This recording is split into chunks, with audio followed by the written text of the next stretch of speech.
ಅಸ್ಲಾಂ ಅಲೈಕುಂ. ಇಂದಿನ ವಿಷಯ railway station.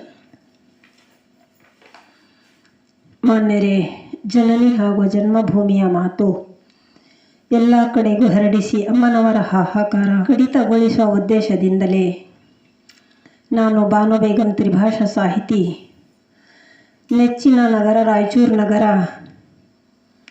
Banu ಆಶ್ರಯ ಯೂಟ್ಯೂಬ್ ಚಾನಲ್ ವತಿಯಿಂದ ಮಾತಾಡುತ್ತಿದ್ದೇನೆ. ಪಾಪ ಸಂಕಟಕ್ಕೆ ಸಿಲುಕಿದ ನಿರ್ಗತಿಕರ ಅನಾಥರ ಪರಿಸ್ಥಿತಿ, ಭುಗಿಲೇಳುವ ಬೆಂಕಿಯಂತಹ ಬಿಸಿಲು,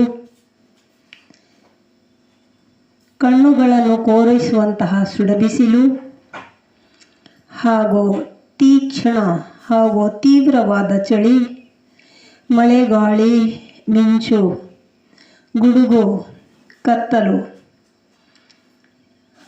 ಆ ಕತ್ತಲ ರಾತ್ರಿಯಲ್ಲಿ ಸೊಂಟ ಮುರಿಯುವಂತಹ ಒಂಟಿತನ, ಜೀವ ಕೊರಳಿಗೆ ಬಂದಂತಹ ಕಷ್ಟ, ಇಳಿದಿರುವ ಹಾಗೂ ಬಾಡಿದ ಮುಖ, ಅಂಥದ್ದರಲ್ಲಿ ತಲೆಯ ಮೇಲೆ ಛತ್ತೋ ಇಲ್ಲ. ಆ ಅನಾಥರಿಗೆ ಆಪ್ತರು ನೆಂಟರು ಯಾರೂ ಇಲ್ಲ. ಕಂಡ ಗಂಡ ಹುಂಡ ಏನೂ ಇಲ್ಲ. No man power, no money power, no mind power. ಇವರಿಗೆ ಆಶ್ರಯ ಎಲ್ಲಿಯೂ ಇಲ್ಲ. ಇಂಥದ್ದರಲ್ಲಿ ಎಲ್ಲರೂ ಓಡಿಸುವಾಗ ಇವರ ದುಸ್ಥಿತಿ ಹೇಳತೀರದು. ಇದು ಸಾಯುವ ಸಮಯವೇನೋ ಎನ್ನುವಂತಹ ಭಯದಿಂದ ಗೋಗರಿಯುತ್ತಾರೆ.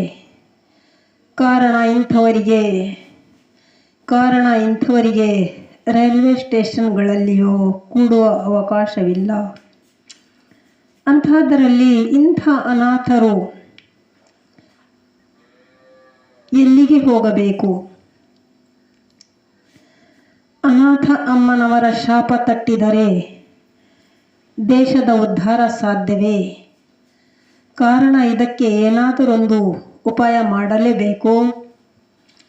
ಮೇಲಾಧಿಕಾರಿಗಳಿಗೆ ಮನವಿ ಮಾಡಿ ಇವರ ಒಂದು ತಂಗುದಾಣ ಎಲ್ಲಿ ಎಂಬ ಪ್ರಶ್ನೆಗೆ ಉತ್ತರ ಕೊಡಬೇಕಾಗಿ ನಾನು ಈ ಮೂಲಕ ರೈಲ್ವೆ ಸ್ಟೇಷನ್ ಅಧಿಕಾರಿಗಳಿಗೆ ಈ ಮೂಲಕ ನಾನು ಮನವಿ ಪತ್ರ ಸಲ್ಲಿಸುತ್ತಿದ್ದೇನೆ. ಮಾನ್ಯರೇ, ನಮ್ಮ ಈ ಸ್ಪಷ್ಟ ಸ್ವಾರ್ಥೆಗೆ ಎಲ್ಲರೂ ಸಹಕರಿಸಿ. ಏಕೆಂದರೆ ಇದು ಇಡೀ ವಿಶ್ವಕುಲ ಐಕ್ಯತಾ ಮಿಷನ್ ಇದಾಗಿದೆ. ಇದು ಸರ್ವಧರ್ಮದ ಸಸಿಗಳಿಗೂ ಸರಿ ಹೋಗುವಂಥದ್ದಾಗಿದೆ.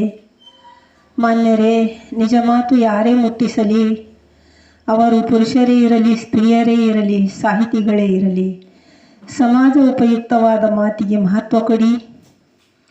ಹಾಗೂ ಕೆಲಸ ಮಾಡುವ ನಮ್ಮ ಈ ಕೈಗಳಿಗೆ ಶಕ್ತಿ ನೀಡಬೇಕಾಗಿ, ಹಾಗೂ ಅಮ್ಮನವರ ಹಾಹಾಕಾರ ಹೇಗಾದರೊಂದು ಉಪಾಯ ಮಾಡಿ ಕಡಿತಗೊಳಿಸಬೇಕಾಗಿ ನಾನು ಈ ಮೂಲಕ ಸ್ಟೇಷನ್ ಅಧಿಕಾರಿಗಳಿಗೆ, ಮೇಲಾಧಿಕಾರಿಗಳಿಗೆ ಮನವಿ ಪತ್ರ ಸಲ್ಲಿಸುತ್ತಿದ್ದೇನೆ. ಧನ್ಯವಾದಗಳು.